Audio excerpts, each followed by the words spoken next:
What if opening a door sealed for over 3,000 years unleashed something far more dangerous than ancient dust, something that followed its victims beyond the tomb?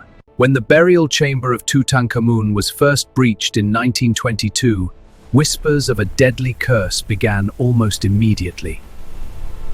Was it coincidence, fear, or something far more sinister?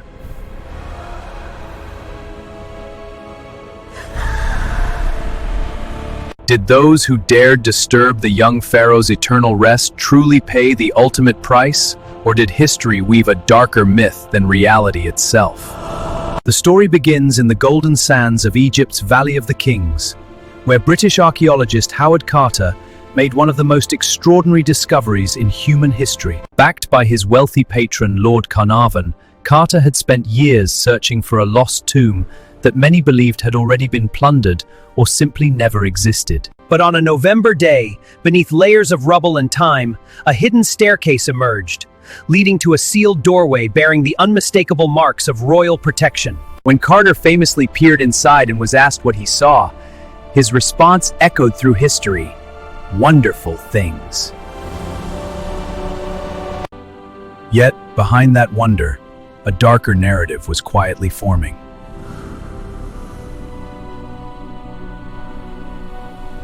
Ancient Egyptian tombs were often inscribed with protective spells, warnings meant to deter grave robbers and safeguard the soul's journey into the afterlife.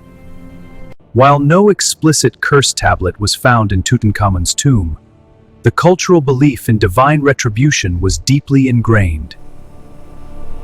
To disturb a pharaoh's rest was not merely theft, it was sacrilege. The ancient Egyptians believed that the spirit, or Ka, remained connected to the body, and any disturbance could bring consequences not just in this world, but beyond it. This context would later fuel one of the most enduring legends in archaeological history. Just months after the tomb's opening, tragedy struck.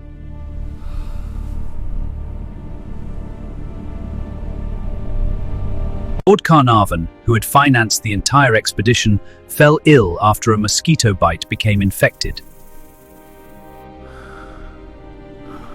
His condition worsened rapidly, and he died in Cairo in April 1923.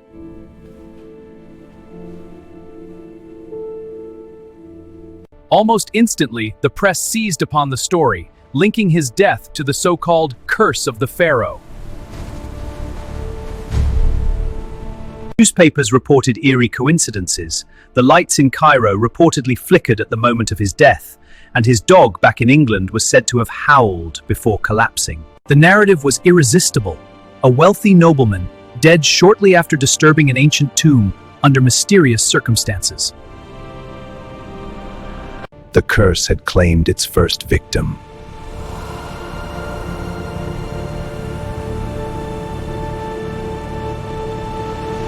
But was it truly the beginning of a deadly pattern, or the birth of a sensational myth? A deadly pattern, or a sensational myth? The headlines scream the truth, but which truth? As more members of the expedition and associated figures passed away in the years that followed, speculation intensified. George J. Gould I, who visited the tomb, died shortly after from illness.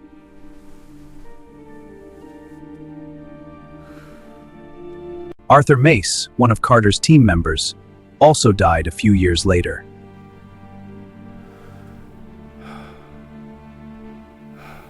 Each death was carefully woven into the growing legend, reinforcing the idea that something supernatural was at play. Yet, when examined closely, the timeline tells a different story. Many lived long, full lives after the discovery.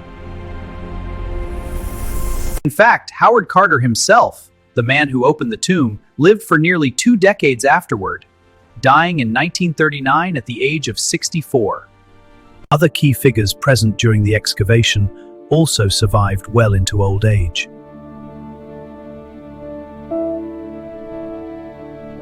Statistically, the mortality rate among those connected to the tomb was no higher than expected for the time period.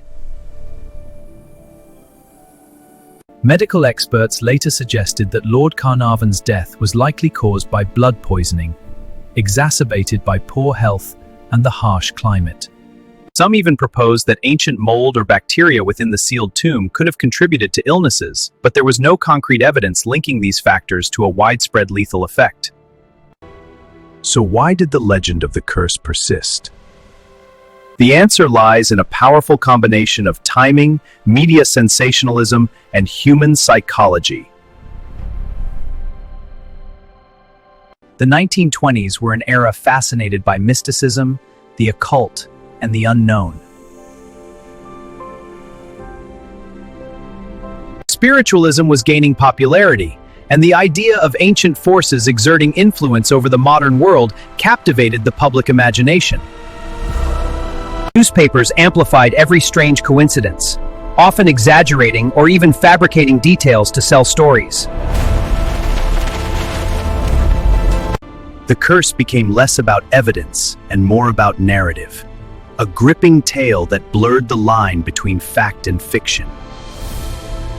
There is also the undeniable allure of ancient Egypt itself, a civilization steeped in mystery, grandeur, and symbolism. The discovery of Tutankhamun's tomb was unlike anything the world had seen before.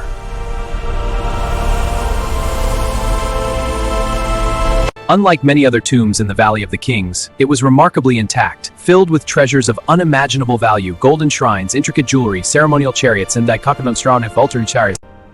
It felt almost too perfect, as if the tomb had been waiting, undisturbed, for millennia. And when something so extraordinary is uncovered, it often invites equally extraordinary explanations. Yet, modern science offers a more grounded perspective.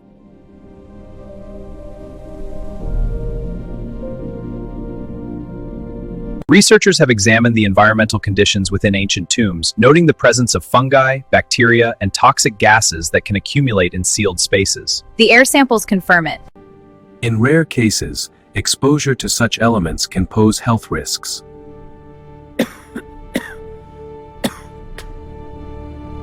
However, these explanations remain speculative in the case of Tutankhamun's tomb.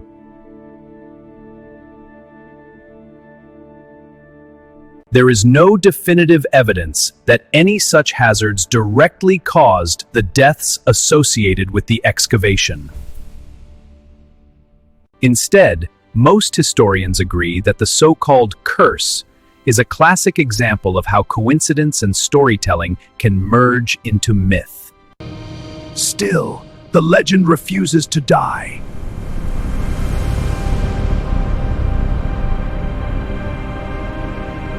Decades later, the curse of Tutankhamun continues to inspire books, films, and documentaries. It serves as a reminder of humanity's enduring fascination with the unknown and our tendency to seek meaning in patterns, even when none truly exist. The idea that an ancient king could reach across thousands of years to exact revenge is both terrifying and compelling. It transforms a historical event into something almost mythological, giving it a life far beyond the facts.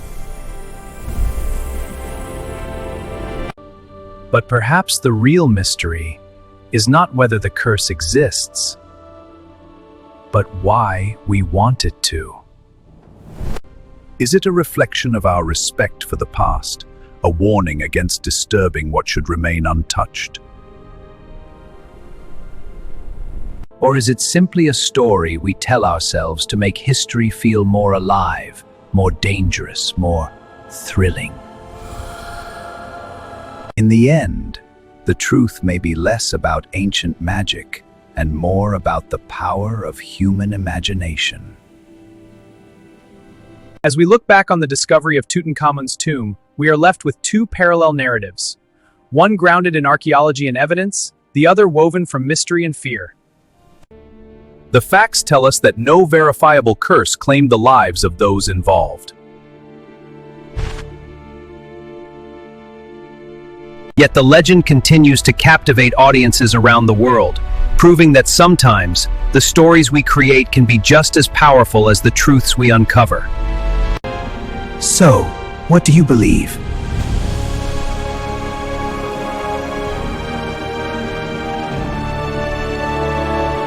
Was it all coincidence, carefully stitched together by sensational headlines, or did something ancient and unseen stir when the tomb was opened?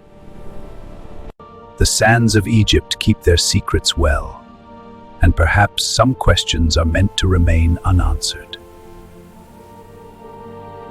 If this mystery sparked your curiosity, look back at the clues, the coincidences, and the facts, and decide for yourself where truth ends and legend begins.